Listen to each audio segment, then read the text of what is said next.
행복한 동행과 함께 떠나는 책여행. 성령의 사람으로 살라. 그러므로 이제 그리스도 예수 안에 있는 자에게는 결코 정죄함이 없나니, 이는 그리스도 예수 안에 있는 생명의 성령의 법이 죄와 사망의 법에서 너를 해방하였습니다. 율법이 육신으로 말미암아 연약하여 할 수 없는 그것을 하나님은 하시나니, 곧 죄로 말미암아 자기 아들을 죄 있는 육신의 모양으로 보내어 육신의 죄를 정하사 육신을 따르지 않고 그 영을 따라 행하는 우리에게 율법의 요구가 이루어지게 하려 하심이니라. 육신을 따른 자는 육신의 일을, 영을 따르는 자는 영의 일을 생각하나니, 육신의 생각은 사망이요 영의 생각은 생명과 평안이니라. 육신의 생각은 하나님과 원수가 되나니, 이는 하나님의 법에 굴복하지 아니할 뿐 아니라 할 수도 없음이라. 육신에 있는 자들은 하나님을 기쁘시게 할 수 없느니라. 로마서 8장 1절에서 8절. 최근 낚시하다가 물에 빠져 죽었다는 거짓 실종 신고로 거액의 보험을 타낸 뒤 7년 가까이 유령 인간 생활을 한 40대 남자와 그의 범행을 도운 부인이 공소시효 6개월을 남겨놓고 범행이 탄로나 재판에 넘겨진 사건이 있었습니다. 그들의 행각은 실종 6년 만에 들통났지만 공소시효가 끝났다면 처벌조차 못했을 것입니다.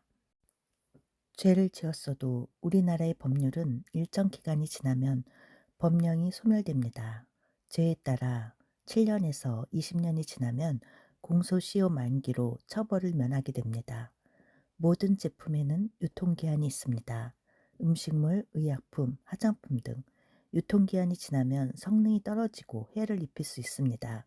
하지만 인간의 죄와 형벌에는 공소시효가 없습니다. 죽음으로도 끝이 나지 않습니다. 하나님의 법에는 공소시효가 없습니다. 한 번 죽는 것은 사람에게 정해진 것이요 그 후에는 심판이 있으리니, 이와 같이 그리스도도 많은 사람의 죄를 담당하시려고 단번에 들이신 바 되셨고, 구원에 이르게 하기 위하여 죄와 상관없이 자기를 바라는 자들에게 두 번째 나타나시리라. 히브리서 9장 27절에서 28절. 죄 사함은 오직 예수 그리스도를 통해서만 가능합니다. 죄인을 잡으려면 교회나 기도원에 가면 된다라는 얘기가 있습니다. 하나님의 자녀들은 언제나 자신들을 죄인이라고 고백하기 때문입니다. 죄란 하나님 말씀을 벗어난 것입니다. 하나님 말씀에 불순종하는 것은 그분을 무시하는 것이고 그분을 마음에 두지 않는 것입니다. 죄의 뿌리는 하나님을 떠난 삶에서 비롯됩니다. 하나님을 알되 하나님을 영화롭게도 아니하며 감사하지도 아니하고 오히려 그 생각이 허망하여지며 미련한 마음이 어두워졌나니, 스스로 지혜 있다 하나 어리석게 되어 썩어지지 아니하는 하나님의 영광을 썩어질 사람과 새와 짐승과 기어다니는 동물 모양의 우상으로 바꾸었니라. 그러므로 하나님께서 그들을 마음의 정욕대로 더러움에 내버려 두사 그들의 몸을 서로 욕되게 하게 하셨으니, 로마서 1장 21절에서 24절. 또한 그들이 마음에 하나님 두기를 싫어하며 하나님께서 그들을 그 상실한 마음대로 내버려 두사 합당하지 못한 일을 하게 하셨으니, 로마서 1장 28절. 세상의 모든 죄는 하나님 부재의 현상이며 결과입니다. 사람의 마음과 생각에 하나님을 모시지 않아 나타난 현상입니다. 하나님을 모시지 않고 사는 사람은 모두 죄인입니다. 명예와 권세, 학문이 죄를 사할 수는 없습니다. 죄를 사하는 능력은 그 어디에도 그 누구에게도 없습니다. 악독과 부패와 제약은 사람의 마음과 생각에 하나님을 모시지 않는 결과물입니다. 죄를 다스리는 율법을 온전히 지키면 의인이 됩니까? 아닙니다. 율법은 죄를 사하는 능력이 될 수 없습니다. 유대인의 율법은 613가지이며 우리나라 법조문도 수천 수백 개가 있습니다. 수천 수백 개를 모두 알지도 못하지만 온전히 지킬 수도 없습니다. 하나님은 우리보다 우리를 더 잘 아십니다. 사람이 어떻게 하나님의 낯을 피해 숨을 수 있습니까? 사람은 우리보다 우리를 더 잘 아시는 주님을 피해 숨을 수가 없습니다. 사람의 행위가 자기 보기에는 모두 깨끗하여도 여호와는 심령을 감찰하시니라. 잠언 16장 2절. 죄와 허물 앞에서 우리는 변명의 여지가 없습니다. 하나님은 우리의 마음과 영과 생각을 꿰뚫어 보고 계시기 때문입니다. 현대인의 성경에는 로마서 7장 23절이 이렇게 기록되어 있습니다. 내 속 깊은 곳에 어떤 다른 것이 있어서 그것이 내 마음에 분란을 일으켜 나를 누르고 아직도 내 속에 도사리고 있는 죄의 노예로 만들어 버립니다. 나는 마음으로는 늘 기쁨으로 하나님 섬기는 종이 되기를 원하면서도 실제로는 여전히 죄의 노예가 되어 있는 자신을 봅니다. 이제 여러분은 내 형편이 어떻다는 것을 아셨을 것입니다. 아, 나는 얼마나 비참한 처지에 놓인 인간입니까? 누가 이 죽을 수밖에 없는 노예 상태에서 나를 해방시켜 줄 것입니까? 하나님께 감사드립니다. 우리 주 예수 그리스도께서 나를 해방시키셨습니다. 그분이 나를 해방시켜 주셨습니다. 마음속에서 두 가지 법이 싸우고 있습니다. 마음으로는 하나님의 법을 즐거워하지만 육신이 세상의 법을 따르기 때문에 욕망의 굴레를 벗어버리지 못하는 것입니다. 종교개혁자 마르틴 루터는 심신을 정결하게 하려고 몸부림쳤지만 결국 사도 바울과 같이 탄식하고 맙니다. 많은 순례자들이 로마에 있는 빌라도의 계단을 무릎으로 올라가는 것을 보았습니다.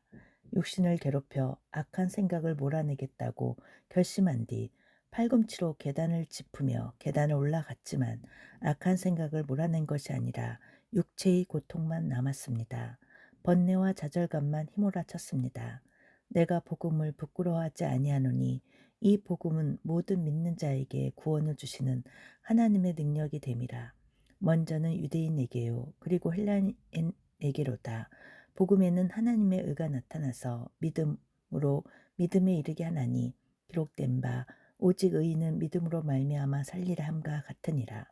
마르틴 루터는 이 성경 말씀으로 은혜를 받고 오직 믿음, 오직 말씀, 오직 은혜라고 외쳤습니다. 인간의 행위나 금욕주의가 하나님 앞에 의롭다함을 얻는 것이 아닙니다. 오직 믿음, 오직 은혜, 오직 말씀으로만 주님 앞에 나아갈 수 있습니다. 생명의 성령의 법이 우리를 구원합니다. 내가 율법이나 선지자를 폐하러 온 줄로 생각하지 말라. 폐하러 온 것이 아니요 완전하게 하려 함이라. 마태복음 5장 17절. 율법은 마치 거울과 같습니다. 죄로 얼룩진 우리의 겉모습은 낱낱이 보여줄 수 있지만 깨끗하게 만들어줄 수는 없습니다. 거울에 비친 그대로의 우리는 볼 수 있어도 거울로 잘못된 부분을 바로잡을 수는 없습니다.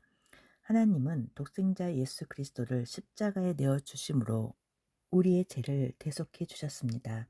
예수님은 우리의 추하고 더러운 누더기 옷을 벗겨주시고 깨끗하게 씻어주셨습니다. 십자가에서 죽으시고 부활하신 예수님은 죄와 사망에서 우리를 해방시켜 주셨습니다.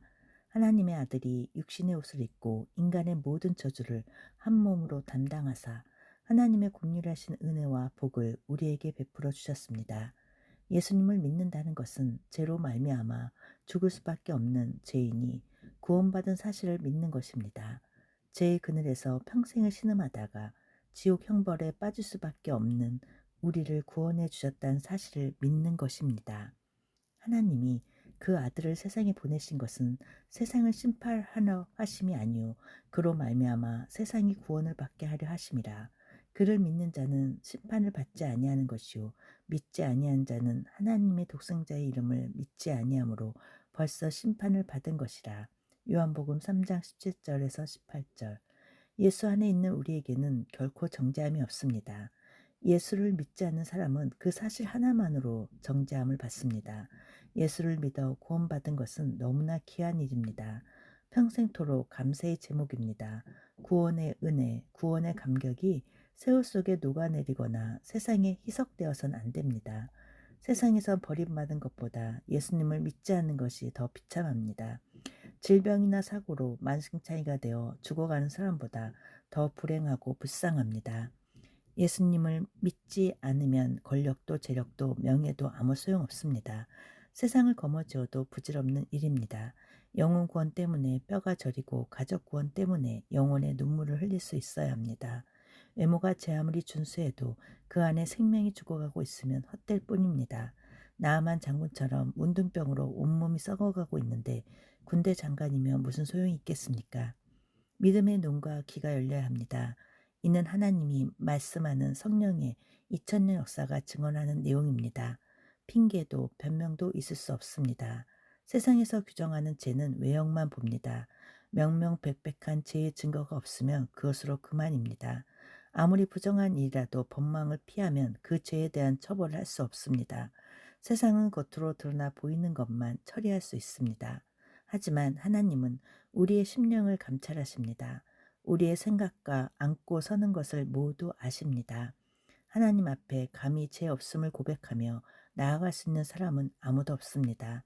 우리 죄를 대속해 주신 예수님의 은혜를 받아들인 사람만이 담대하게 나아갈 수 있습니다. 하나님 말씀은 주야로 묵상하는 사람은 언제나 자신감이 넘칩니다. 하나님의 말씀은 마귀의 진을 파하는 능력이 있습니다. 하나님의 말씀은 살아있고 활력이 있어 좌우의 낯선 어떤 검보다 예리하며 온갖 영감이 관절과 골수를 찔러 쪼개기까지 하며 또 마음의 생각과 뜻을 판단하나니. 히브리서 4장 12절 말씀. 하나님의 말씀은 우리 삶을 온전히 치유하시는 그분의 사랑이며 능력입니다. 육체의 병든 곳도 하나님 말씀으로 수술해 주십니다. 말씀 앞에서 우리의 마음과 생각은 적나라하게 드러납니다. 살리는 것은 영이니 육은 무익하니라. 내가 너희에게 이른 말은 영이요 생명이라. 요한복음 6장 63절.